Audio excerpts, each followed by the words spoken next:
Hi, this is Sal Tuzzolino, host and ringmaster of the Sports Circus, the big top of sports talk radio. Did you hear this? What would be great? Somebody goes ahead and gets a touchdown. They got to, and then in order to not be penalized, they run it to the ref, and the ref does a celebration. That would be awesome. Clown around with us and stream the show online at thesportcircus.com. Join me as special guest, WNBA World Champion, Big 12 Hall of Famer, and this year's ambassador to the Women's Final Four, Alicia Thompson, Saturday morning at 8 here on NBC Sports 920, The Game. Okay, we're back for segment 3 of the Sports Circus Friday edition. The Saturday edition can be found here in Las Vegas at NBC Sports 920 The Game, Southern California, AM 1050, and also 102.3 FM and 106.5. I got to remember, I've got a lot of stations that we're adding here, and that's at 8 a.m., from 8 a.m. to 9 a.m., and in the Phoenix Valley on Tuesday night from 8 to 9 p.m. on 1060 a.m. This segment brought to you by Legal Shield again. Why? Because they pay us well, and also because we want people to be safe. We want to be safe on the road, and if they're not safe, we got to make sure they have good lawyers. So give them a call at 213-245-1305 for all your protection for less than $1 a day. Give them a call. Hurry up. That's you, not you. Okay. All right. So let's finish up with the Final Four, and you know what? I'll tell you what. Before we get into that, our intern Malik had a couple of questions for our featured guest. Okay, Kim, I'm going to take it back to the NBA. You know, who do you have coming out of the East and the West in the finals, and who do you have winning it all? Well, in the East, I mean, I can't go. It goes without saying, I think the Cavaliers will definitely come out of the East. I don't think in the 7-game series there's anybody that can really compete with them. You mean you don't think the Milwaukee Bucks have a shot? Nah, come on, man. Are you serious? I'm kidding, man. I'm kidding. But I think Boston is really shown with Isaiah Thomas and those guys that they can really play with the Cavaliers and give them headaches. I think Isaiah Thomas is a nightmare for anybody that he plays against. And your boys are as big as him too. Right. I remember that. Right. Which is even crazier. But I think the Cavaliers still come out of the East. I mean, I think they're still the favorites. They haven't shown any different, although they've slid a little bit. I think they'll get their focus before the playoffs start and go on a big run in the playoffs and kind of handle everyone. And I think Toronto was really suffering from injury with Lowry being out for as long as he's been out. DeRozan has been having to carry that load, and I think they were the one that was really challenging. But those two teams were really challenging Cleveland last year. And then on the West Coast, I think it's a toss-up between San Antonio and Golden State. Right. I think everything really predicates on whether KD is going to be back and be healthy and be that KD he was before he left. So, because I don't think anybody can score 130 points against them, and they can keep up with the scoring that Golden State can put up, and therefore whoever has the most points wins.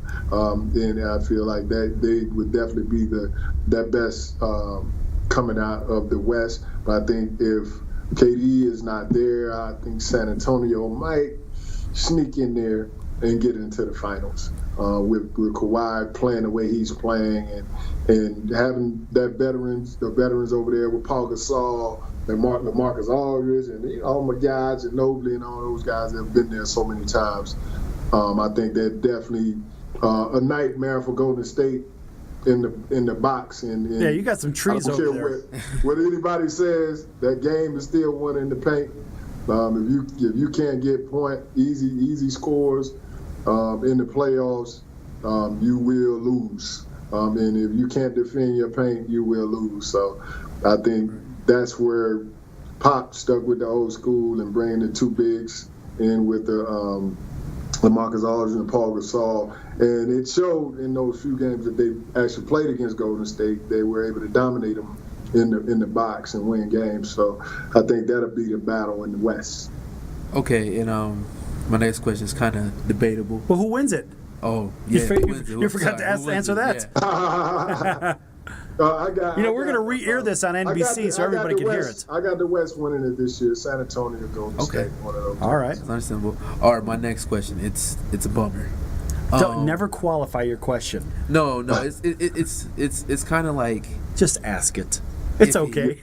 What team is the biggest disappointment this year? You have teams like the Pacers that looks really good on the card, and the Knicks that had this been in 2011, I feel like they probably would have won this year's championship, and the Bulls. These teams. Yeah, I think for me, being from Atlanta, living in Atlanta, I think Atlanta is kind of disappointing with their play. I felt that with them bringing in Dwight Howard, it would change their face, and it did for a while. But for some reason, it's just we saw that with him in Houston, right? Be consistent. Yeah. They're just not consistent. They're not consistent and not bringing that lunch pail every night to get that win and have that fight that they all they got. Every night that they need, and that's the big disappointment. And then of course the Knicks. Oh my God, there's so much turmoil over there between management, ownership, the players. I mean, it's so disappointing, to see those guys not be able to gel and come together and to be able to at least get to the playoffs. Right. And I think anytime you have 7'2", 3 guys spend most of their time at the 3-point line, I mean, that's almost a sin to me. I mean, you have to. If you have those ability to be able to play out there, you still have to spend the majority of your time in that paint, deterring the defense, on the defense, right. And also getting easy buckets. And I think they just don't do enough of that. And he stays outside. Even when they have guards on him, he's standing outside. Theo, they're paid to be down low. They're not paid to be on the arc. Yeah, so, I mean, I still feel to my core that if you don't have inside presence, and most of the teams you see that wins, either they dominate the ball from the inside from penetration, or they have guys that they can throw the ball down to. If you don't have a consistent dose of that, then your team don't win. I mean, like I said, they want to say it's a 3-point game, but even Golden State is an interior team. Most of their points are scored from guys either mid-range or getting to the basket. So you have San Antonio winning everything. What about the NCAA? We've got 2 minutes. What do you think of the NCAA? Oh, boy, man. I'm going to pin you down. I need an answer from you. I'm looking forward to it, but I'm rooting for my guy, Roy Williams. I had the opportunity to play for him on the USA team, under 22 team back in the day. So I'm always partial to him when he's coaching and always watching what he's doing. And he's just a great guy. I don't really know the other guys that well, but just on that alone, and then the team that they put together. And Jackson, I think, is a superstar in the making. Also being that big guard that can do many things and defend and shoot the ball and get to the hoop. I think that's the team for me. I think North Carolina takes it all. Okay. Well, Theo, it's always a pleasure having you on the show. We like that, and we're waiting for your NBA report to come in, and I know you're going to talk to some people over the weekend here, so maybe we'll air it next week on next week's show if you'd be kind enough to send that over to us. That'd be fantastic. Yep. Any last word? Absolutely. See if I can grab some of these Philly greats over here. And by the way, remember you plug your Twitter handle as well. Absolutely.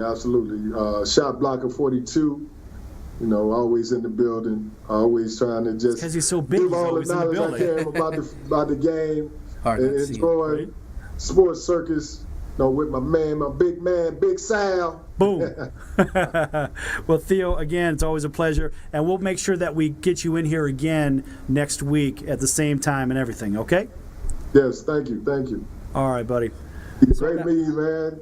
Nice meeting you, too. Right, so our new intern. And, we throw them into the fire right from day one. That's what we do because we can. That's why. That's awesome, man. That's a great thing that you're doing. Can't beat it. Love it. That's what we do here on the Sports Circus, and we'll see you on the other side for segment number 4.